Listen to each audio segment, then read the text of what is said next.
पहला तो ये एक ऐलान जो हमने कहा था 27 अगस्त को खून के अतिये के लिए एक वर्ल्ड रिकॉर्ड बनाना चाहते हैं, वो खुद मेरा प्रोजेक्ट नहीं है, हु इज़ हुसैन वाले खुद अनाउंस करेंगे, ऐलान करेंगे कि कहाँ कहाँ पूरे पाकिस्तान में तमाम पाकिस्तानी इसमें हिस्सा लें, और उसको शहादत की तारीख़ों से अलग रखा गया है ताकि कोई भी मुकाबला ना हो किसी और मातमियों से या किसी चीज़ से। दूसरी बात, मैंने कहा था कि बुज़ुर्गों पे जो कोहनसाल हों, बच्चे पे, ख़वातीन पे जिहाद साक़ित है, बूढ़ों पे जिहाद साक़ित है। तो फिर मौला हुसैन अलैहिस्सलाम ने क्यों बुलाया जनाब हबीब को ख़त लिख के? जिहाद बुज़ुर्गों पे साक़ित है, हराम नहीं है, जायज़ है, फिर भी मुस्तहब है। ख़ास तौर से अगर किसी बुज़ुर्ग की रसूल खुदा या अहले बैत रसूल खुदा के लिए जान देना मकसूद हो, यानी उन पे वाजिब नहीं है, लेकिन ये नहीं है कि उनके लिए जायज़ नहीं है। मेरे ख़्याल में बात वाज़ेह और रोशन है। मैंने जिस मौजू को शुरू किया था दीन और हिकमत के उन्वान से, उसे चंद जुमले बोलूँगा। अब शब गुज़र चुकी, हम रास्ते में बहुत ज़्यादा हुजूम था, ट्रैफिक थी, जिसकी वजह से हमें ताख़ीर भी हुई। वहाँ से ख़ुद निकलने में बहुत ज़्यादा इज्तिमा था, निकल नहीं सकते थे। फिर यहाँ पे आने के बाद बहुत ज़्यादा ट्रैफिक। जो चंद मताले पेश करूँगा उसे कबूल फरमा लीजिएगा।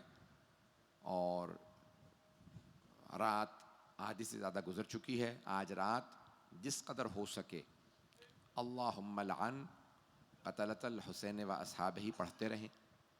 बेइंतहा ताकीद है इस रात में, कुछ पढ़े ना पढ़े, इमाम हुसैन और उनके असहाब के जो कातिल हैं उन पे लानत भेजते रहें। और जिस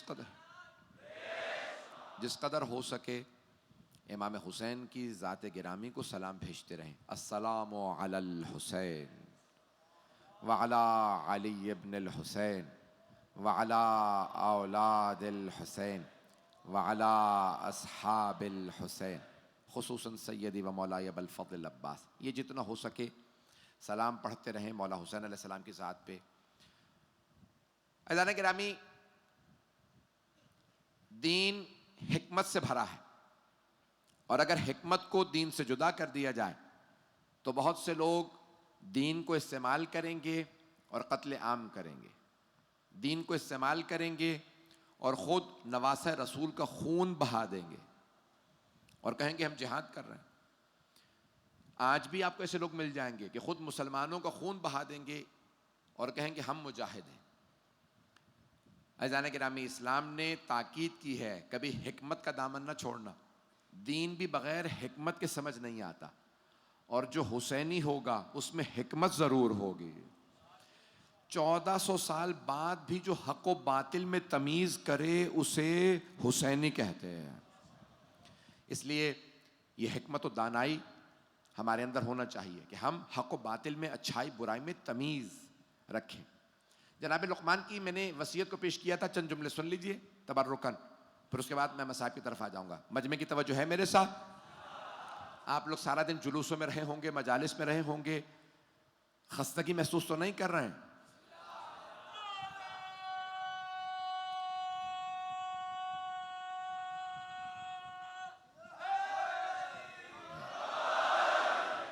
जनाब लुक़मान ने अपने बेटे को वसीयत की, कहा ला तुशरिक बिल्लाह, बेटा शिरक ना करना और अपने वालिदैन की खिदमत करना। उसके फ़ौरन बाद कहा व अक़िमिस सलात, नमाज को कायम करना। ये जो 10 वसीयतें कुछ मैंने कल पेश की थी, नमाज के कायम करने के मुतालिक नहीं कहा था, नमाज कायम करना। मेरे तमाम मातमी भाई, मेरे मातमी बच्चे नमाज ज़रूर पढ़ेंगे और तमाम नमाजी मातम ज़रूर करेंगे। दोनों के अंदर ये इंसजाम आना चाहिए। तो कहा व अक़िमिस सलात वअमुर बिल मारूफ वन्हा अनिल मुनकर। बेटा एक और काम करना। सिया फाम थे, अफ्रीका के रहने वाले थे जनाब हकीम लुक़मान।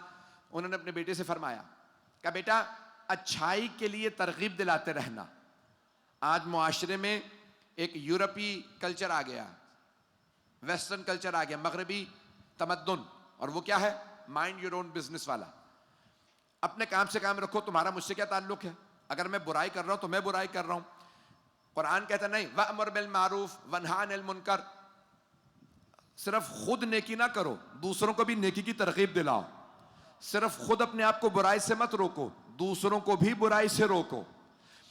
और इतना ही नहीं, फिर जनाब लुक़मान अपने बेटे से कहते हैं वस्बिर अला मा असाबक। अगर कभी कोई परेशानी आ जाए तो उस पर सब्र करना। इन्ना मिन अज़्मिल उमूर, बेशक के सबसे बड़ी जो इंसान के पास नेमत है वो सब्र करने की ताकत है। सब्र करना बहुत बड़ी ताकत है। अस्सब्र मिनल ईमान कर्रअस मिनल जसद। हदीस है, मौला कायनात फरमाते हैं कि सब्र को ईमान से वो निस्बत है जो सर को जिस्म से निस्बत है। अगर सर ना हो तो जिस्म का कोई फायदा नहीं, और अगर सब्र ना हो तो ईमान जाया हो जाता है। बगैर सब्र के ईमान बाकी नहीं रहता। सब्र करना सीखें। बड़े बड़े परेशानियां आती हैं लेकिन उन पे सब्र करना सीखें। बहुत सी वसीयतें हैं। हिकमत की आखिरी मंजिल पूछा गया सरवर कायनात से, तो आपने फरमाया रअसुल हिकमत, जो सर है हिकमत का जो उरूज है वो किस चीज में है? फिताअतिल्लाह, अल्लाह की इताअत में है, अल्लाह की बंदगी में है। आज रात फजाइल की रात नहीं है, चंद जुमले जो पेश कर रहा हूं उन्हें कबूल फरमा लें। तो जहां मासूम अलैहिस्सलाम से पूछा, इमाम मूसा काज़िम अलैहिस्सलाम से,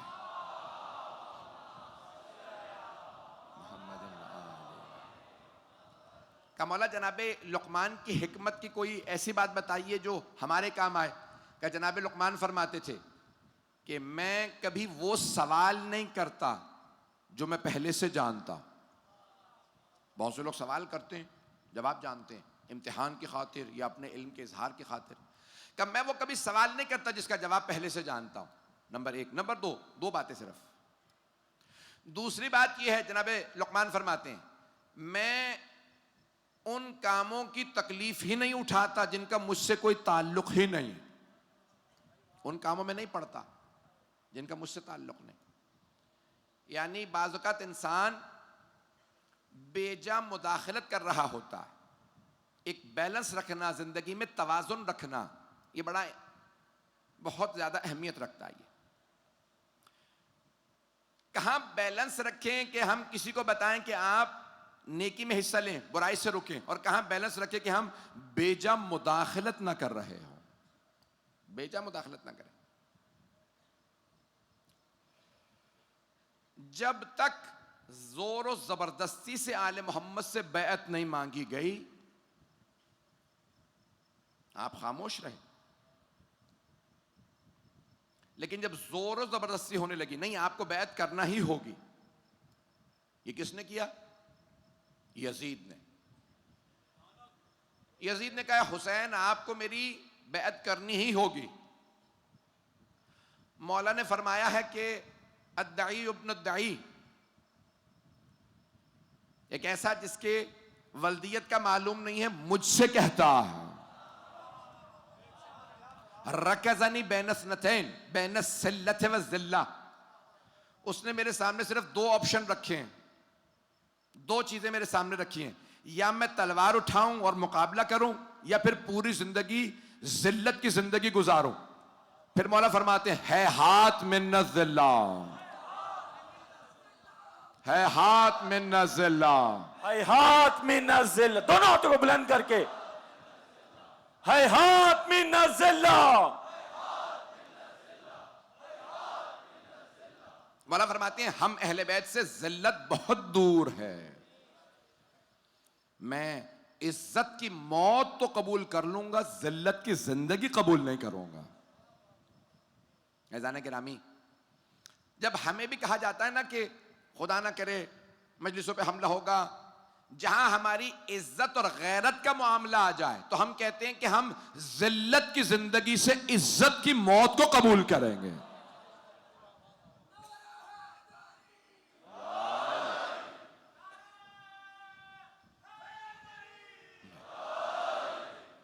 आज पूरी दुनिया में एक रिवायत है जिसको मैं पेश कर रहा हूं, थोड़ा सा वक्त अगर लूंगा तो चलिएगा मेरे साथ। आखिरी जमाने से मुताल्लिक रिवायत है कि सरवर कायनात ने फरमाया, मेरे जमाने में, यानी सरवर कायनात के जमाने 1400 बरस पीछे, फरमाया मेरे जमाने में एक हक है और एक बातिल। कहा या रसूलल्लाह क्या मतलब? कहा हक मैं खुद हूं और जो भी मेरे मुखालिफ है वो बातिल है। एक हक और एक बातिल। मैं जानता हूं आप बहुत सारा दिन जुलूसों में रहे मजालिस, सुन लीजिएगा थोड़ी देर। हजरत सरवर कायनात सल्लल्लाहु अलैहि वसल्लम फरमाते हैं कि सल्ले अला मुहम्मद व आले मुहम्मद, कि मेरे जमाने में एक हक और एक बातिल। हक मैं हूं, जो मेरे मुकाबले में वो बातिल। क्या लेकिन जो आखिरी जमाना आएगा उसमें एक हक होगा, हजारों बातिल होंगे। तवज्जो, आपने फरमाया हजारों बातिल। तो सहाबा किराम रज़वानुल्लाहि अलैहिम ने सरवर कायनात की खिदमत में अर्ज की, या रसूल अल्लाह, उस जमाने में हक को पहचानना तो बहुत मुश्किल हो जाएगा जब हजारों बातिल होंगे और एक हक। तो हबीब खुदा मुस्कुराने लगे, नहीं है मेरे सहाबा, उस जमाने में हक को पहचानना और भी ज्यादा आसान होगा। क्या कहने, क्या कहने। चलिएगा। तो सहाबा किराम ने एक मर्तबा कहा, या रसूलल्लाह कैसे आसान होगा जब हजारों बात, आपके जमाने में आप एक हक और एक बातिल, तो कई लोग फिर भी हक पे नहीं आ पा रहे, बातिल के साथ फंसे हुए, हक पे नहीं आ पा रहे। आखिरी जमाने में हजारों बातिल और एक हक, और ज्यादा मुश्किल होगा। आपने फरमाया नहीं। का कैसे मुश्किल नहीं होगा? का हक सूरज से ज्यादा रोशन होता। क्या कहने, क्या कहने। जब सूरज तुलू करता है सारे सितारे छुप जाते हैं, तवज्जो, कुछ लोग तो पहुंच गए। क्या कहने। तवज्जो, फरमाया हक सूरज से ज्यादा रोशन होता। जब हक आता है सारे सितारे छुप जाते हैं, सूरज के आने पे सारे सितारे छुप जाते हैं। कि जब मेरा बेटा मेहदी आएगा सारे बातिल छुप जाएंगे। लब्बैक या मेहदी।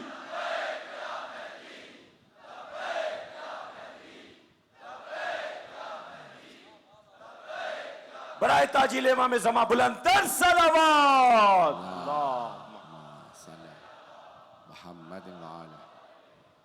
तवज्जो फरमा रहे हैं ज़ाने किराम में। कुछ देर ज़हमत दूंगा, मेरे साथ रहिएगा। ज़ाने किराम में एक रिवायत में है कि इतने बातिल होंगे, उसके बावजूद भी जो कैंप होंगे, जो खेमे होंगे, सिर्फ 2 होंगे। तवज्जो, खेमे कितने होंगे? सिर्फ 2। इमाम से पूछा, चले इमाम से, कि आपके जद ने फरमाया हदीसे कोई नहीं समझ सकता जब तक कि अहले बैत ना समझाएं। मेरे एक दोस्त हैं, देवबंदी मसलक से ताल्लुक रखते हैं, बहुत बड़े आलिम दीन हैं। तो पहली मर्तबा मेरे साथ जब उनका ईरान जाने का इत्तफाक हुआ, बहुत से उलमा मेरे साथ गए थे। तो वापस आने के बाद उन्होंने पूरी किताब लिखी जब अहले बैत से मुतासिर हुए, और उन्होंने लिखा कि इमाम मोहम्मद इब्न इस्माइल बुखारी के 500 से ज्यादा रावी शिया हैं। परेशान होकर सुन रहे हैं जरा।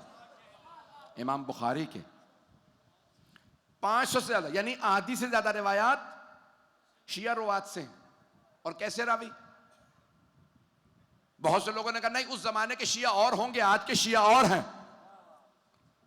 कहा नहीं, ये छठे इमाम के शागिर्द थे। यहां तक कि उनमें से बाज, उन्होंने सबके नाम लिखे। कहा ऐसे भी थे कि अगर उनके कोई घर चला जाए, कहा तब तक खाना नहीं खा सकते जब तक के दुश्मनाने अहले बैत पे लानत ना करो। कहा इसका मतलब है जैसे आज शिया थे।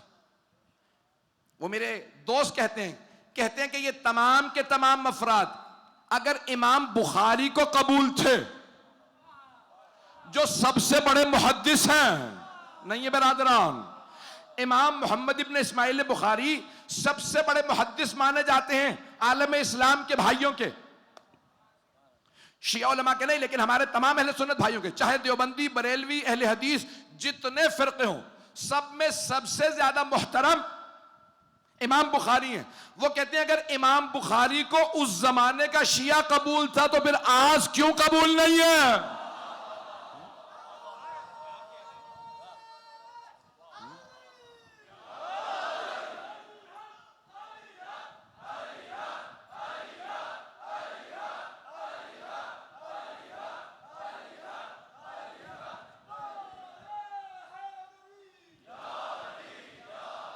यार इत्तेहादे बैनुल मुस्लिमीन के लिए नारा मैं लगाऊंगा, जवाब आप दीजिएगा।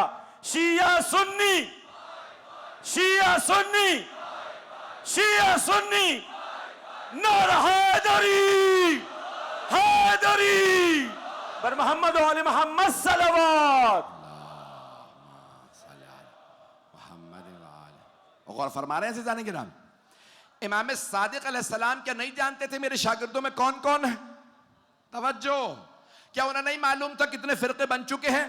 उन्होंने कभी नहीं रोका इमाम अबू हनीफा को, जानते थे इनका मसलक अलग है। जब वो पढ़ने आए तो इमाम ने नहीं कहा खबरदार आप नहीं आ सकते, कहा जो आना चाहे आ जाए, मैं पढ़ाने वाला हूं। हत्ता गैर मुस्लिम आए इमाम की खिदमत में पढ़ने। इमाम अबू हनीफा 2 बरस पढ़े, इमाम मालिक 7 बरस छठे इमाम की खिदमत में रहे, शागिर्द रहे। अगर इमाम बुखारी को शिया की रिवायत कबूल है, इसका मतलब है वो कह रहे हैं ये सिका है, ट्रस्टवर्दी है, मोरिद एतमाद है। अगर इमाम बुखारी के नजदीक शिया काफिर नहीं तो आज क्यों काफिर है?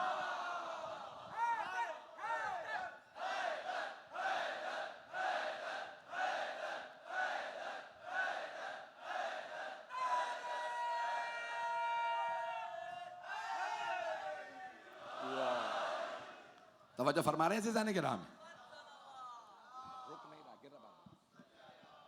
नारे तकबीर, नारे तकबीर, नारे रिसालत, नारे रिसालत, नारा हैदरी, हैदरी, हैदरी पर मोहम्मद और आले मोहम्मद सल्लल्लाहु। तवज्जो फरमा रहे हैं ज़िज़ाने किराम? जब तमाम बुजुर्गान को शिया अपने सही अकीदे के साथ कबूल है, अगर कोई हमसे कहता है कि नहीं आप हमारा ही अकीदा कबूल कीजिए तब तो आप हमें कबूल हैं, भाई हमारा अकीदा अलग है तभी तो हम शिया हैं। अकीदा अलग है तो शिया, पता नहीं लोग हैं या नहीं हैं। अकीदा अलग है तो मैं शिया हूं, अकीदा अलग है तो आपके यहां भी मुख्तलिफ नजरियात हैं, मसालिक हैं, लेकिन यह कहना कि अगर तुम मेरा मसलक नहीं मानते तो तुम काफिर हो, तकफीरियत है, यह पैगंबर का उसलूब नहीं है, यह हबीब खुदा का उसलूब नहीं।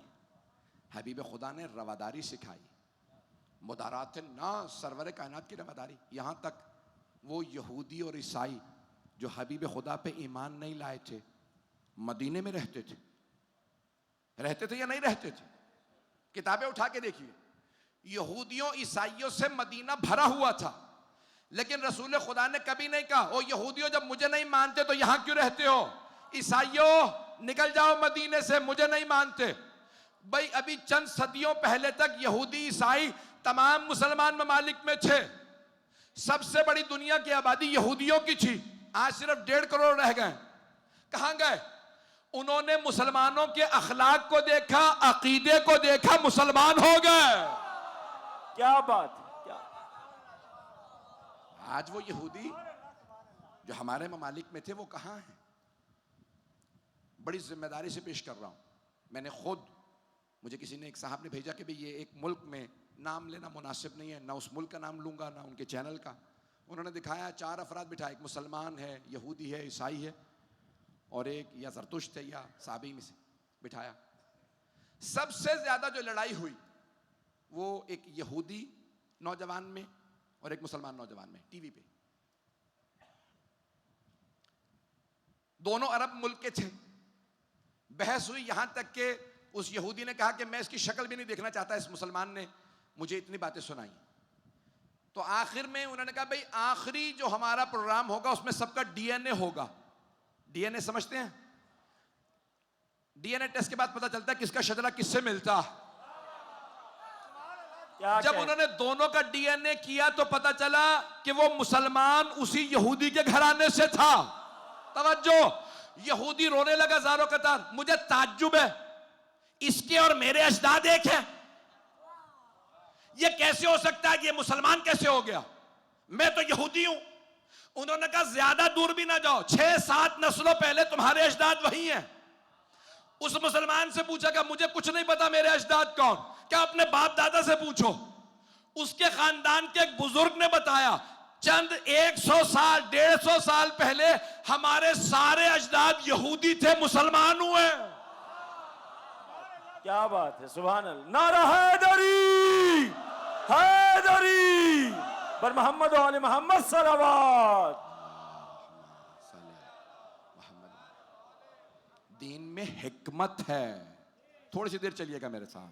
दीन हिकमत। यहां बरसगीर पाको हिंद, आज आपके एक बहुत बड़े सियासतदान ने कहा, आज नहीं इन्हीं दिनों, कि पाकिस्तान की आबादी 22 करोड़ नहीं है, 30 करोड़ से ज्यादा। और बताया कि कराची की आबादी 1 करोड़ 60 लाख बताई जाती है, 3.5 करोड़ से ज्यादा है। लाहौर की आबादी 1 करोड़ बताई जाती है, 1.5 करोड़ से ज्यादा है। और बताया उन्होंने कि 30 करोड़ से आबादी ज्यादा है। तो 30 करोड़ पाकिस्तान में, 30 करोड़ से ज्यादा मुसलमान हिंदुस्तान में, 17-18 करोड़ बांग्लादेश में। ये जो बर्रसगीर पाको हिंद है ना, यहां जो मुसलमान आए थे वो हिजरत करके आए थे, वो चंद सादात थे। आज ये 70-80 करोड़ की आबादी बरसगीर के अंदर मुसलमानों की। अगर इनमें देखें तो 2-3 करोड़ से ज्यादा वो नहीं मिलेंगे जो अरब से, ईरान से आए, बाकी सब मकामी है, नहीं है मजमा। इन सब के शजरे अगर देखेंगे तो पीछे हिंदुओं से मिल जाएंगे। तो फिर मानो ना, इस्लाम तलवार से नहीं मुसलमानों के किरदार से फैला। क्या बात है।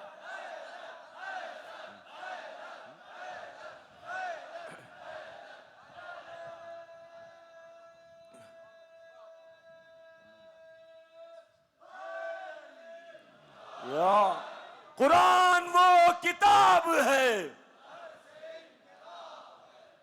जो उसवे रसूल है, अली का तर्ज जिंदगी है हमारी दर्शगाह, हक का सीधा रास्ता, नारा हैदरी पर मोहम्मद और मोहम्मद सलावत। दुनिया की सबसे बड़ी आबादी, मुसलमान आबादी, इंडोनेशिया 28 करोड़ के करीब आबादी। जब वहां की तारीख मालूम हुई, मैं फारिस गया, मलेशिया वगैरह, तो वहां के मकामी लोगों से पूछा आप लोग कब मुसलमान हुए थे, कैसे मुसलमान हुए, ज्यादातर लोग मुसलमान हैं। तो पता चला यमन से वहां कुछ ताजिर गए थे, सैयद मोहम्मद दीबाज, जब शजरा देखा तो पता चला इमाम जाफर सादिक के पोते हैं। पता नहीं लोग हैं या नहीं। ये किरदार आले मोहम्मद था जिन्होंने ये मुख्तलिफ इलाकों के अंदर तबलीग की। आप दुनिया में कहीं चले जाइए, आज सेंट्रल एशिया, अजरबैजान वगैरह सब जगह जाएंगे ना आप, तो वहां पे भी आले मोहम्मद के बेटे बेटियों के रोजे मिलेंगे। ये आपके पाकिस्तान में इसी कराची में अब्दुल्ला शाह गाजी, ये छठे इमाम के जमाने में यहां आए। ये और बात है कि हज्जाज इब्न यूसुफ सकफी, जिसने सादात के कत्ल के लिए यहां पे फौज भेजी थी, उसे कह दिया जाता है कि उसने, उन लोगों ने दीन और इस्लाम पहुंचाया होगा, लेकिन आले मोहम्मद ने इन सरजमीनों पे इस्लाम पहुंचाया। दीन हिकमत के साथ आया।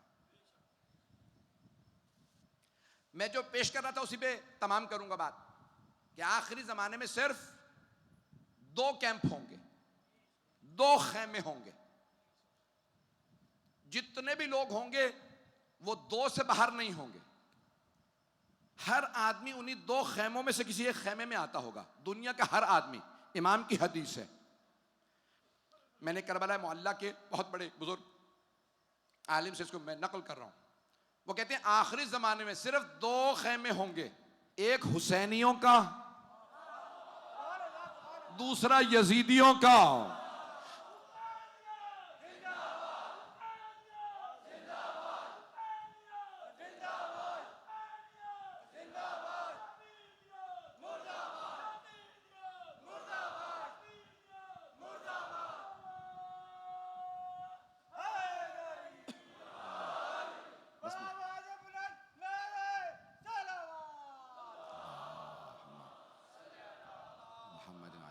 मैंने आपकी जहमत को तमाम किया।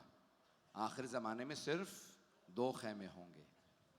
अब पूरी दुनिया को फैसला करना कि वो कौन से खेमे में रहना चाहते हैं। रिवायात में है हर आदमी फैसला करेगा।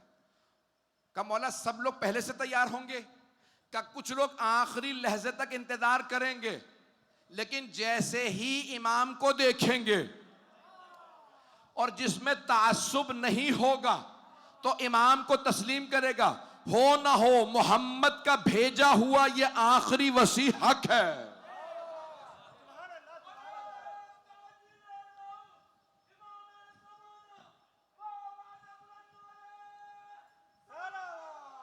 अल्लाहुम्मा सल्ले अला मुहम्मद व आले मुहम्मद व अज्जिल फरज। बस भाई, मैंने आपकी जहमत को तमाम किया। ये शब करबला में इमाम हुसैन ने 3 हिस्सों में तकसीम की थी। शब आशूर, पहला हिस्सा इबादत के लिए, दूसरा हिस्सा अहले बैत के लिए और तीसरा हिस्सा असहाब के लिए। जब जनाब सैयदुश शहदा अहले बैत के खैमों में जा रहे थे तो एक मर्तबा जनाब ज़ैनब के खैमे में तशरीफ़ लाए और अब मौला ने देख लिया कि अब दिलासों का वक्त नहीं रहा, अब तसल्ली देने का वक्त नहीं है, तो बहुत खुल के फरमाया, ज़ैनब कल अब्बास मारे जाएंगे। जनाब ज़ैनब के आंसू बहने लगे। फिर फरमाया, ज़ैनब अली अकबर भी मारे जाएंगे, ज़ैनब कासिम मारे जाएंगे, ओनो मोहम्मद मारे जाएंगे। जनाब ज़ैनब ज़ारो कतार गिरिया कर रही। मौला ने जब नाम गिनवाए तो सिर्फ अहले बैत के, अभी अंसार के नाम नहीं बताए थे, असहाब के नाम नहीं बताए थे। बीबी ने एक सवाल किया रोते हुए, भैया आपने अपने असहाब का इम्तिहान तो ले लिया है ना, ये कहीं छोड़ के तो नहीं चले जाएंगे? नाना को, बाबा को, भाई हसन को उनके असहाब ने छोड़ दिया था। बस ये जुमला जनाब हबीब के कानों में पड़ गया, जो खैमों की हिफाजत कर रहे थे। बस ये जुमला सुनना था। जनाब हबीब ने आवाज़ दी, ओ अंसारे हुसैनी, खैमों से बाहर आ जाओ, अली की बेटी परेशान है। और एक मर्तबा आवाज़ दी जनाब हबीब ने, कहा, बीबी ए आकाज़ादी, अगर आप हुक्म करेंगी ना तो हम अपनी तलवारों से अपने सर कलम कर देंगे। जनाब ज़ैनब ने रोते हुए दुआ दी। मौला हुसैन ने फरमाया, जैसे असहाब मुझे मिले, ना मेरे जद को, ना मेरे बाबा, ना मेरे भाई को ऐसे असहाब मिले। बस भाई रात गुजरती रही। मौला हुसैन फिर अंसार के साथ बैठे। एक जुमला रात का पेश करके सुबह को पेश करना चाहता हूँ। मैं जानता हूँ आप लोग बहुत थक चुके हैं, लेकिन कोई रोने में बुख़्ल ना करे। आज की रात रोने की रात है। जितने भी आप में खस्तगी हो, गिरिए को कम ना कीजिएगा। क्यों? क्योंकि आज इमाम ज़माना फरमाते हैं, मैं सुबह शाम अपने जद हुसैन पे गिरिया करूँगा। लअंदुबन्ना अलैका सबाहम व मसाआ वला अबकियन्ना अलैका बदल दुमूअ दमा। ए मेरे जद हुसैन, अगर मेरे आंसू खुश्क हो गए ना तो मैं आंसुओं के बदले खून के आंसू बहाऊंगा। ए मेरे जद हुसैन, जब मेरी फुफ्फियां आप पे रोती थी, उन्हें ताजियाने मारे जाते थे। ए मेरे जद हुसैन, अब मैं किसी को रोकने नहीं दूंगा, ये गिरिया सुबह शाम जारी रहेगा। बस भाई मैं देख रहा हूं ज़ियारात भी आमादा हैं, मातमी भी आमादा हैं, आप लोग भी बहुत देर से बैठे हैं। लेकिन एक सवाल करूं, जब आप रोते हैं तो आपको कोई रोकता तो नहीं है? आपको कोई ताजियाने तो नहीं मारता? मरहूम शेख जाफर शोश्तरी ने एक जुमला लिखा, कहा, शब आशूर एक ऐसा लहजा है जहां मौला अपने मसाइब पे खुद रो रहे हैं। का सबको जमा किया, बीबियों को भी, बच्चियों को, अपने बेटों को, भाइयों को। और एक मर्तबा मौला सबको देखते जाते हैं, रोते जाते हैं।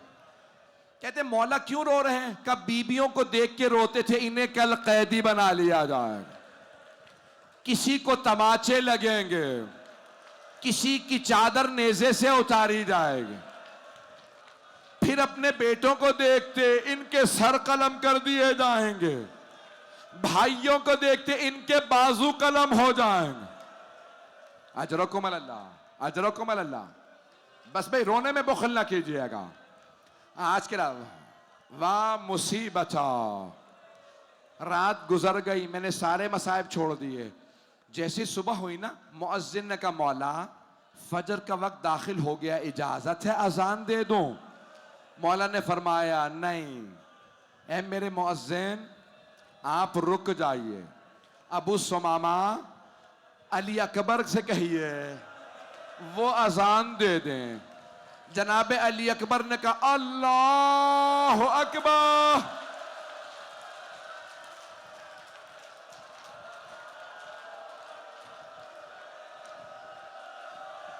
फुप्पियों के कानों में आवाज आई, सारी फुप्पियां तड़पने लगी। कोई कहती थी वाह अली अकबरा, कोई कहती थी हाय भैया की आवाज में कितना दर्द है। अजरकुम अल्लाह, अजरकुम अल्लाह। अगर सुन के रोएंगे तो एक जुमला पेश करूं।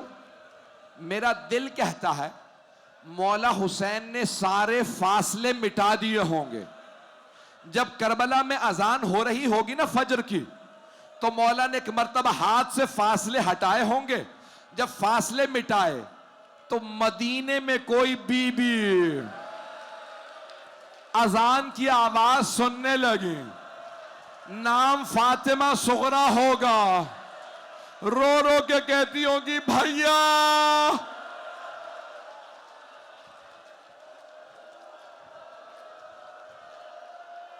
अजरकुम अल्लाह, अजरकुम अल्लाह। बस भाई मौला की 3 रुखसतियां हैं, शहादत नहीं पढ़ूंगा। 3 रुखसतियां हैं मेरे मौला की। मुझसे भी किसी ने कहा कि अगर हो सके तो जंग पढ़ दीजिएगा। मैं जंग नहीं पढ़ सकता, कोशिश करूंगा थोड़ी जंग सुना दूं। मौला की 3 रुखसतियां हैं। जानते हैं किन किन से रुखसती है मौला की? पहली मौला सज्जाद से, दूसरी रुखसती जनाब ज़ैनब से, और तीसरी रुखसती तो आप जानते हैं ना, एक छोटी सी बीबी से।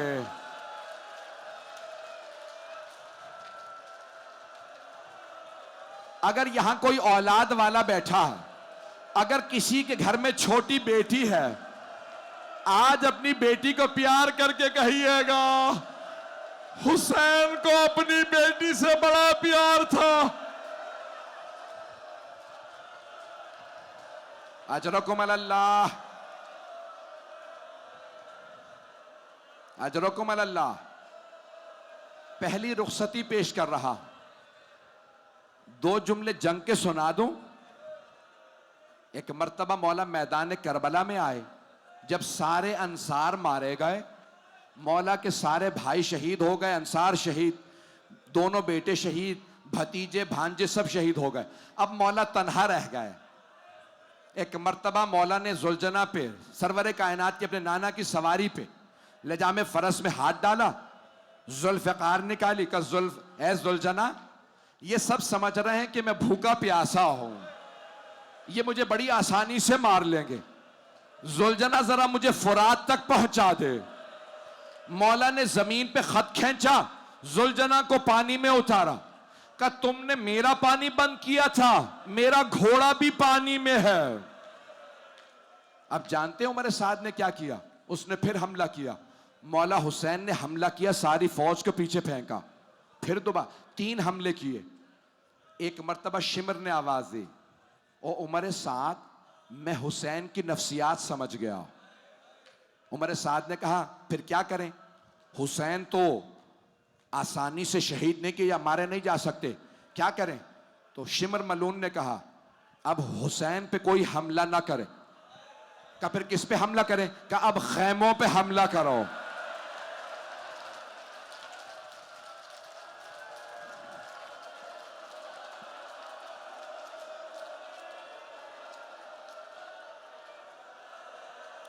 कहा मैंने देख लिया हुसैन को अपनी परवाह है ही नहीं, हुसैन को परवाह है तो बहनों की।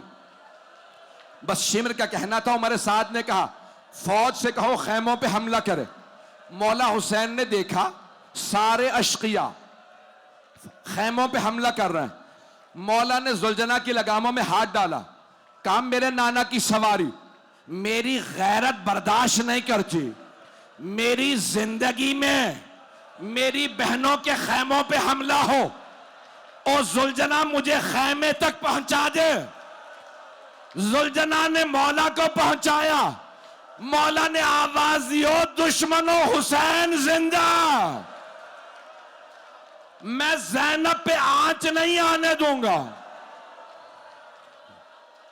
अजरकुम अल्लाह, खुदा की कसम मेरे सीने में दम नहीं है, बिल्कुल अपने आप को बेहाल महसूस कर रहा हूं और जी कर रहा है पढ़ते पढ़ते मर जाऊं।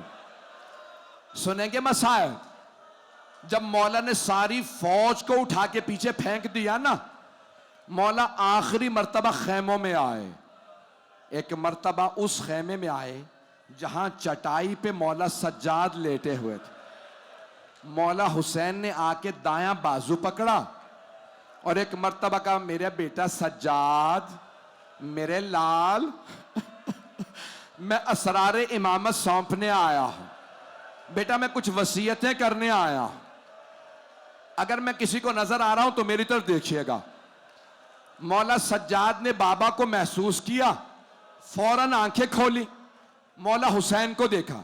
जैसे ही मौला सज्जाद ने अपने बाबा हुसैन को देखा सर से लेके पांव तक लहूलहान। फौरन का, बाबा ये क्या हालत बना रखी है? ऐना ऐना अम्मी अल अब्बास, बाबा मेरे चचा अब्बास कहां हैं? मौला हुसैन ने फरमाया, कद ज़ुबिहा, सज्जाद आपके चचा मारे गए। मौला सज्जाद ने कहा, ऐना ऐना अखी अली अकबर, बाबा मेरा भाई अली अकबर कहां? मौला हुसैन ने फरमाया, सज्जाद आप कब तक पूछते रहेंगे, मैं कब तक बताता रहूंगा? बेटा मर्दों में या आप बाकी हैं या कुछ देर का मेहमान मैं बाकी हूं। बस अभी रुक जाएं, मैं पढ़ूंगा मसाइल। पढ़ूं या रोक दूं? कुछ लोग, कुछ जवान हाथ बांध के कह रहे हैं रोक दे, बर्दाश्त नहीं हो रहा, लेकिन मैं 2 जुमले पढ़ूंगा बस। भाई मौला सज्जाद को कुछ मौला हुसैन ने वसीयत की, सुनेंगे वसीयत? बस भाई अगर रुक के सुनेंगे तो मैं वसीयत सुनाऊं, गिरिया जरूर कीजिएगा लेकिन रुक जाएं। जानते हैं क्या पहली वसीयत?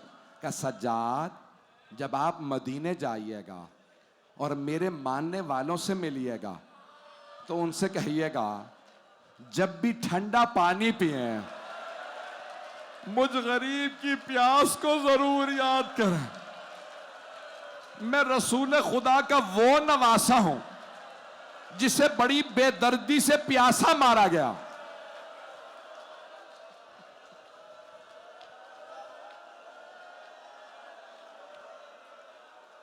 अजरकुम अल्लाह। भाई 2 मकामात पे मौला ने आपको याद किया। ये पहला मकाम, जब ठंडा पानी पिए, अभी सबील पे जाएंगे ना, जब शरबत पिए तो फौरन कहिएगा मौला हुसैन आपकी प्यास पे कुर्बान। दूसरा मौका जहां मौला हुसैन ने आपको याद किया, जानते हैं कौन सा मौका? मौला ने फरमाया, या लैतकुम फी यौम आशूरा जमीअन तंजुरूनी कैफा अस्तस्की लितिफली फ़अबू अन यरहमूनी। ए काश आप सब करबला में होते। मैं नहीं कह रहा, मौला फरमा रहे हैं, ए काश तुम सब करबला में होते और देखते मैंने अपने बच्चे के लिए कैसे पानी मांगा, लेकिन किसी ने पानी नहीं पिलाया। एक हुरमला ने तीर मारा। अजरकुम अल्लाह, अजरकुम अल्लाह। मुझे लग रहा है बर्दाश्त नहीं कर पाएंगे। अगर कोई कमजोर दिल का है तो अभी उठ जाए। ये मौला की पहली रुखसती है। दूसरी रुखसती ज्यादा दर्दनाक है। यहां तक कि बड़े बड़े उलमा ने फरमाया, कहते हैं कि जनाब सैयदा कहती हैं, अगर मुझे मसाइब सुनाने हैं तो फिर मुझे मेरे बेटे के, मेरी बेटी से विदाई के मसाइब सुनाओ। जनाब सैयदा से बर्दाश्त नहीं होते। दूसरी विदाई जनाब ज़ैनब से। पढ़ूं या ना पढ़ूं? बर्दाश्त करेंगे? मौला आए अपनी बहन के खेमे में, कहा बहन ज़ैनब ईतीनी भी, मुझे एक पुराना लिबास ला दीजिए। मौला ने अपनी अबा कबा पे पुराना लिबास पहना। बस भाई मैं कुछ नहीं कह रहा, कुछ नहीं पढ़ रहा, अगर देख सके मुझे देखिएगा। मौला हुसैन एक मर्तबा चले, बहन के खेमे से बाहर निकलने वाले थे कि बीबी ने आवाज दी, महलन महलन या अखी, ए मेरे भाई आहिस्ता आहिस्ता, अभी बाहर ना जाइएगा। बहन क्या बात है? कहा भैया मुझे अम्मा की वसीयत याद आ गई, बस मां का नाम सुनना था, मौला के आंसू बहने लगे। क्या वसीयत की थी मेरी मां ने? कहा भैया जरा गिरबान खोलिएगा। मौला ने गिरबान खोला, जनाबे ज़ैनब ने अपने आप को पंजों पे खड़ा किया, मौला हुसैन के गले को चूमना शुरू किया। कहा बहन ये क्या कर रही हैं? कहा भैया अम्मा ने कहा था ज़ैनब जब हुसैन आखिरी विदा के लिए आए मेरी तरफ से गले को चूम लेना। मौला ने फौरन कहा बहन अपनी कलाइयों से चादर हटाइए। बीबी ने चादर हटाई, मेरे मौला ने कलाइयां चूमना शुरू की। कहा भैया क्या बात है? कहा बाबा ने वसीयत की थी हुसैन जब ज़ैनब से विदा करना ज़ैनब की कलाइयां चूम लेना। इन कलाइयों में रस्सियों ने बंधना। अभी नहीं ज़ियारात आएंगी, मैं भी पढ़ूंगा। अजरकुम अल्लाह। जनाबे सैयदा आपका गिरिया कबूल फरमाए, जनाबे मौला मुश्किल कुशा आपका रोना कबूल फरमाए, जनाबे रसूल खुदा आपका पुरसा कबूल फरमाए। बस भाई आखिरी जुमले, मेरे सीने में अब ताकत नहीं है, मेरी कमर में भी दर्द है, सीने में भी दर्द है। अगर देख सके सब देखिएगा। मौला एक मर्तबा सब बीबियों से मिले, खैमे से बाहर आ गए। जब खैमे से बाहर आए ना तो शेख जाफर शुश्तरी कहते हैं नजरा यमीनन व नजरा शमाला। मौला ने पहले दाएं तरफ देखा, फिर बाएं तरफ देखा और फिर बुलंद आवाज से कहा ओ अब्बास, ओ अली अकबर, ओ कासिम, ओ हबीब, मैंने आप सबको घोड़ों पे सवार कराया था, जरा आके देखिए मैं अकेला रह गया हूं, मुझे कोई सवार कराने वाला नहीं रहा। रावी मेरे भाई कहते हैं मुझसे बर्दाश्त नहीं हो रहा, मेरे बुजुर्ग हैं, बस मैं हाथ जोड़ के कह रहा हूं अभी नहीं आइएगा, सुनेंगे। रावी अहले सुन्नत क्या है? वो कहता मैंने अपनी आंखों से देखा जब मौला हुसैन कह रहे थे ना मुझे कोई सवार कराने वाला नहीं, कब मैंने अपनी आंखों से देखा खैमों के अंदर से एक बुर्का पोश बीबी बाहर आ गई। कहा भैया गुर्बत का नारा बुलंद ना कीजिएगा, अभी ज़ैनब जिंदा है, मैं आपको सवार कराऊंगी।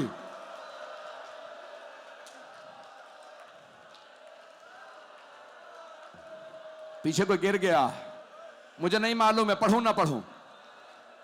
मेरे मौला जुलजना पे सवार हो गए। जब सवार हुए ना मौला ने लजामे फरस में हाथ डाला, जुलजना को एड़ लगाई, कहा जुलजना आगे बढ़। मौला ने दूसरी मर्तबा फरमाया जुलजना आगे बढ़। जब जुलजना फिर भी आगे नहीं ना बढ़ा, मौला ने एक मर्तबा रो के कहा जुलजना मेरे अंसार मारे गए, मेरे भाई मारे गए, मेरे बेटे मारे गए, क्या तूने भी मेरा साथ छोड़ दिया? बेजबान जानवर था, सर झुका के इशारा किया। मौला ने देखा जुलजना के कदमों से एक छोटी सी बच्ची लिपटी हुई है। अभी नहीं,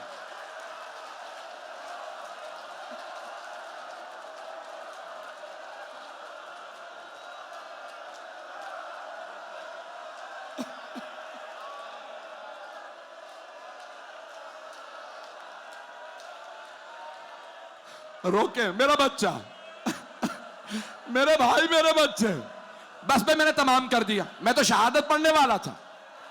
ऐसे रोएंगे मैं नहीं पढ़ूंगा, अगर आप बर्दाश्त नहीं करेंगे नहीं पढ़ूंगा। 2 मिनट बस, हाथ जोड़ के मैं सैयद हूं, मैं कह रहा हूं 2 जुमले सुन लीजिए। मौला जुलजना से उतर आया, छोटी सी बीबी को गले लगाया, सकीना क्या बात है, मेरी बेटी आप खैमे से बाहर क्यों आई हैं? बीबी ने पूछा बाबा कहां जा रहे हैं आप? कहा बेटी आपको प्यास लगी है, मैं पानी लेने जा रहा हूं। कहा बाबा जब से चचा अब्बास गए मेरी प्यास बुझ गई है, बाबा मत जाइए। बाबा जो जाता है ना वापस नहीं आता।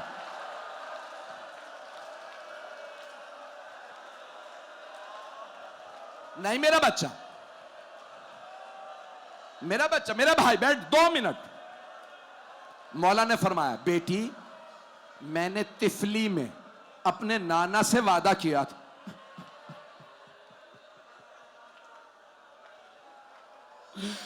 बेटी मैंने अपने नाना से वादा किया था मैं उनका दीन बचाऊंगा। बेटी मैं शहादत के लिए जा रहा हूं अपने नाना का दीन बचाने। बेटी मेरी एक वसीयत है। फरमाइए बाबा जान। बेटी आज रात मां जहां सुला दे सो जाइएगा, जिद ना कीजिएगा।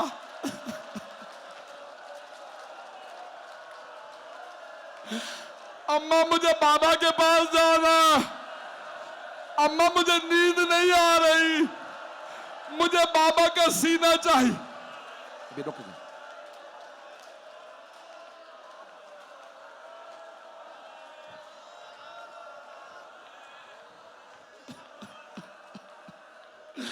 मैं भी बेटियों वाला, मुझसे पढ़ा नहीं जाता।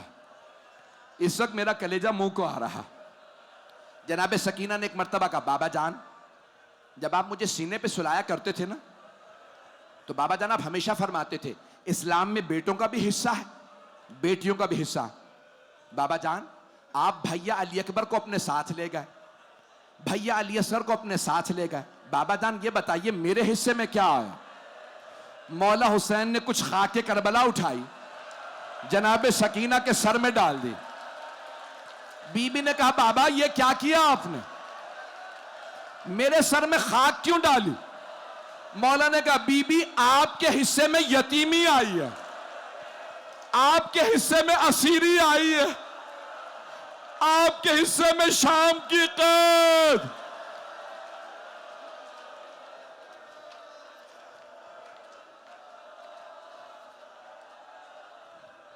हाथ जोड़ के अर्ज कर रहा हूं, शहादत नहीं पढ़ूंगा। बीबी ने कहा, ठीक है बाबा जान आप जा रहे हैं, बाबा जान अब मैं नहीं रोकूंगी, लेकिन बाबा जान मुझे आखिरी मर्तबा सीने पे सुला लीजिए। मौला हुसैन खाके करबला पे लेटे, बीबी को सीने पे लिटाया और रो के कहा, बीबी जब तमाचे लगे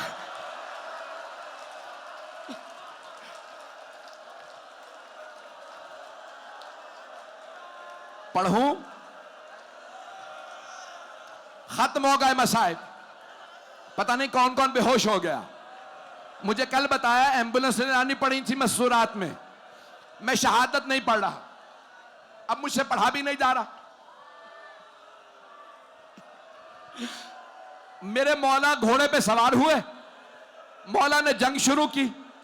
एक मर्तबा आवाज आई, या अय्यतुहन नफ्सुल मुतमइन्ना इरजिई इला रब्बिके रादियतम मर्दिया। सब मेरी तरफ देखिएगा। मौला जुलजना से जमीन पे आए, किसी बुरका पोश बीबी ने बुरके का दामन फैलाया, मेरे लाल